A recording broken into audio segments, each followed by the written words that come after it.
اور یہ جو عمل خیر ہے یہ تسلسل ہے صحابہ کا۔ حضور صلی اللہ علیہ وسلم نے مطالبہ کیا، یہ مقام نبوت ہے، لا یؤمن احدکم حتی اکون احب الیہ من والدہ وولدہ والناس اجمعین۔ کوئی شخص تم میں سے مومن کامل ہو ہی نہیں سکتا، اس کا ایمان ہی مکمل نہیں ہوتا جب تک وہ مجھ سے محبت کرے، ایسی محبت کہ میرے ساتھ جو محبت ہے وہ غالب آ جائے والدین کی محبت پر، وہ غالب آ جائے اولاد کی محبت پر، وہ غالب آ جائے تمام انسانوں کی محبت پر۔ میری محبت جو ہے وہی کامل محبت ہوگی اور دنیا اور آخرت میں کامیابی ہوگی۔ صحابہ نے اس محبت کو کامل کیا اور یہ ساری شرائط جو ہیں ان کو پورا کیا، تو وہی تسلسل ہے جو آج تک چلا آ رہا ہے۔ کوئی زمانہ بھی حضور صلی اللہ علیہ وسلم فرماتے ہیں کہ ہر زمانے میں اللہ تعالیٰ ایسے لوگوں کو پیدا کرتے رہیں گے کہ جو آج میں کہہ رہا ہوں وہ یہی کچھ کہیں گے اور اس کے اندر کوئی تبدیلی نہیں کریں گے،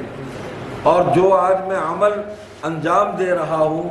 یہی عمل کریں گے اور اس عمل میں کہیں بھی کمی بیشی نہیں کریں گے۔ تو کوئی زمانہ حضور صلی اللہ علیہ وسلم کی اس پیش گوئی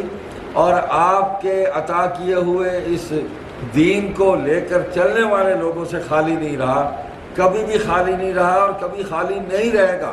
جس دن یہ زمانہ خالی ہو گیا اللہ کا نام لینے والوں سے، اللہ کے نبی کا نام لینے والوں سے قیامت آ جائے گی، پھر اس دنیا کے قیام کا کوئی جواز باقی نہیں ہے۔ حدیث بھی یہی ہے، کوئی کلمہ گو نہیں ہوگا جب قیامت آئے گی، کفار و مشرکین پر آئے گی، ایمان والے جو ہیں وہ سارے دنیا سے ختم ہو جائیں گے۔ تو میں عرض یہ کر رہا ہوں کہ ہر زمانے میں اللہ پاک نے کام لیا ہے اپنے بندوں سے،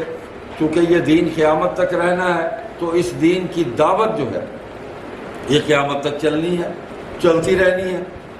صحابہ کرام نے دین کی دعوت دی، پوری دنیا میں پھیل گئے، تابعین آئے، انہوں نے اس دعوت کے عمل کو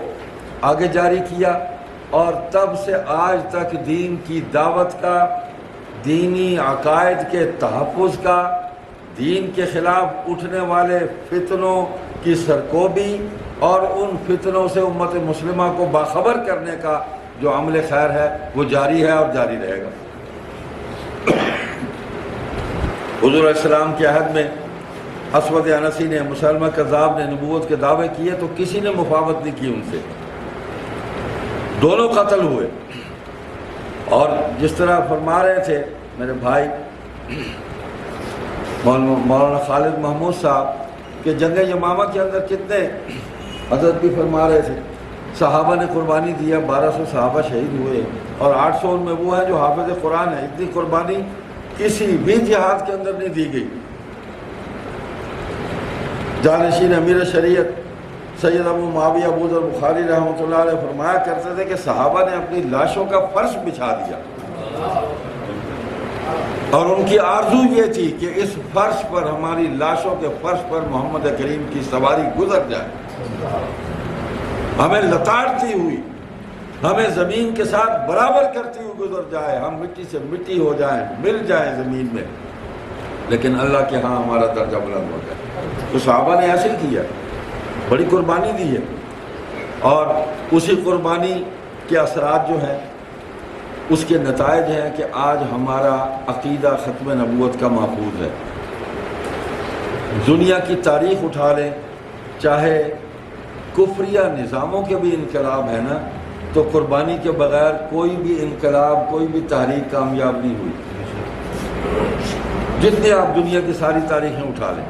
لوگوں کی قربانی ہے اس کے اندر۔ آپ کمیونسٹ انقلاب دیکھ لیں، روس کا دیکھ لیں، چین کا انقلاب دیکھ لیں، آپ فرانس کا انقلاب دیکھ لیں، جہاں جہاں بھی تبدیلیاں آئی ہیں، نظام الٹے ہیں، انقلاب آئے ہیں، لوگوں نے قربانی دی ہے۔ تو نظریے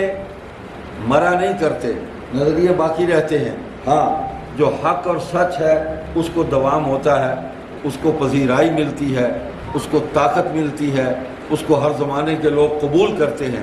آج دنیا کے باقی نظریات آپ دیکھ لیں، جتنے بھی نظام آئے، ریاست و سیاست دنیا میں آئے، اسلام کے مقابلے میں ان کی وہ حیثیت نہیں رہی، وہ اپنی ناکامیوں کا اعتراف کر رہے ہیں کہ ہم نہیں چلا سکے